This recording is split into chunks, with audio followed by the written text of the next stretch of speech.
Hello and welcome to Science. Today is Friday the 15th of January and our learning intention is to explore the nutritional content of different foods. Before we start, there are some things you'll need, so make sure you have them ready. You need a pencil, a ruler, some paper and 5 food packets from your kitchen. They can be food from the cupboard, from the freezer, from the fridge, wherever you want, as long as your grown-up is happy for you to use it. Now, here are the 5 foods that I'm looking at today. You can see we've got some cereal bars, some tomato ketchup, some soup, some cornflakes, and some marshmallows. And as we always do in science, the first thing we're going to do is make a prediction. Now today, we're thinking about sugar and how much sugar is in different foods. So I want you to pause the video and make a prediction. Which of these 5 things do you think is going to have the most sugar in it? Write down your prediction and then start the video again. When we conduct a science experiment, it's important to make sure that our test is fair. So today we're going to be looking in the column that says per 100 grams. There might be other columns on your food too. For example, on this one, you can see that there's per 19 gram bar. We're going to ignore those and just focus on per 100 grams.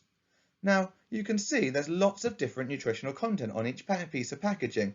This one's got energy, fat, of which saturates, carbohydrates, of which sugars, fibre, protein and salt. All of these play different roles in our diet and have different effects on our body, but we'll learn more about that in the future. For today, we're just looking for sugars. So if we look carefully on the nutritional content of this packaging for the cereal bars, we can see there are 17 grams of sugar per 100 grams of cereal bar.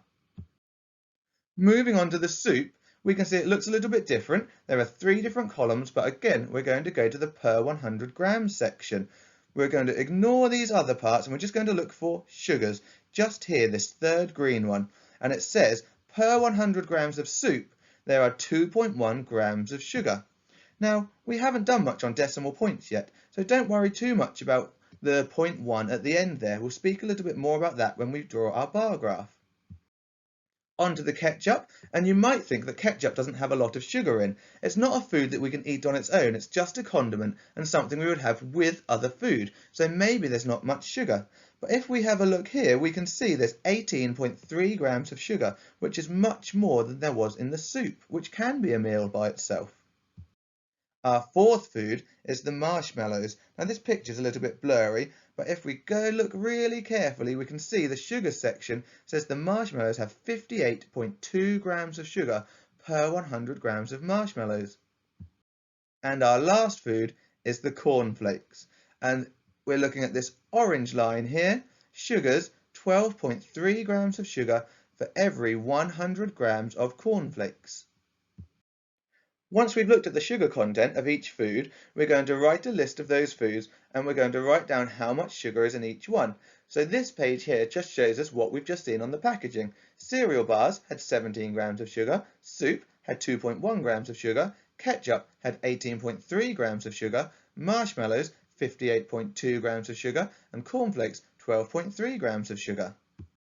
Then we're going to use our ruler to carefully draw 2 lines. You can see I've left 2 spaces under my list, but I've also left 2 spaces away from the margin, and there's a really important reason for this that you'll see soon. Another thing I've done is made sure I haven't gone all the way down to the bottom of my page, and again there's a reason for that too. So make sure you leave some space near your margin and some space underneath your bar graph, because we'll be writing there soon. Every bar graph needs a title. So I've called this one, How Much Sugar is in 100 Grams of Foods. You can use my title or you can think of one of your own, as long as it tells the person looking at your bar graph what the bar graph is going to show them.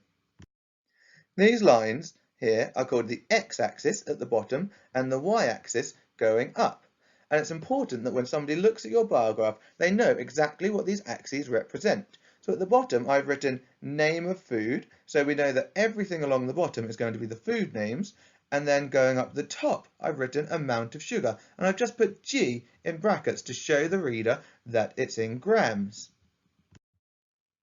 And then I've used this space to write the different foods. I've written cereal bars, soup, ketchup, marshmallows and cornflakes, and you can see I've made sure I've left a space between every food so that our bars don't touch each other, because we want our bars standing separately so they're really clear for the person looking at our bar graph.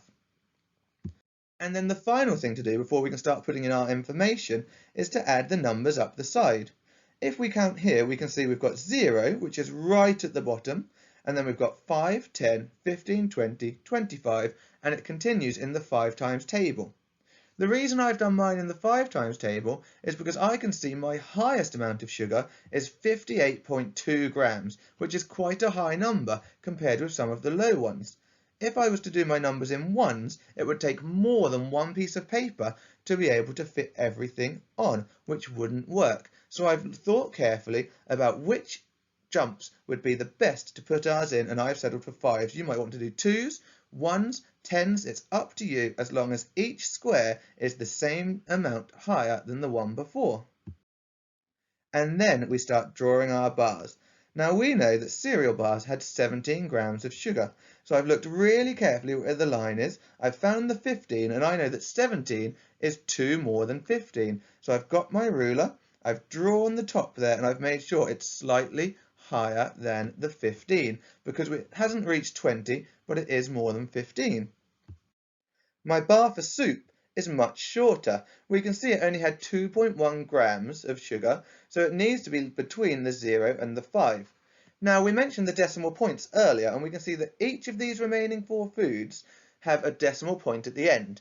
For today, I'm going to say ignore those decimal points, don't worry about them, and just focus on the whole number. So instead of doing decimals, I'm going to call these 2 grams, 18 grams, 58 grams, and 12 grams. So our soup, we'll say, is 2 grams of sugar.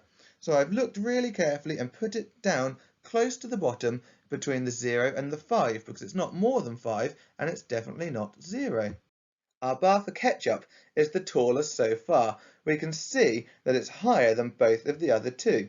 That's because ketchup had 18 grams of sugar. So I've found the 15 and I've counted on 15, 16, 17, 18. So we know it needs to be between the 15 and the 20. And then when we move on to marshmallows, we get the tallest bar of all. And this is the one that has the most sugar in out of all of the foods. We can see that this one goes all the way up to 58 grams. It's almost right to the very top. It hasn't quite reached 60, so my line doesn't go all the way to the line, but it's higher than 55, so it's taller than the 55 mark. And my final food is cornflakes with 12 grams of sugar. I've gone carefully between the 10 and the 15, drawn my bar and placed it there. Once you've finished drawing your bars, you can colour them in. You can choose whichever colours you want. It's entirely up to you. You can match them to the foods or just choose your favourite 5 colours. And then the final thing we're going to do is write some sentences to show what our results have shown us. Because at the beginning we made a prediction. Our prediction might have been right, it might have been wrong. We know that happens in science. Sometimes we're correct, sometimes we're not. The important thing is what the results show. So I've written, my results show that marshmallows contain more sugar than the other foods. And we know that's true because when we look at the bar graph, the bar for marshmallows is much higher than the other foods.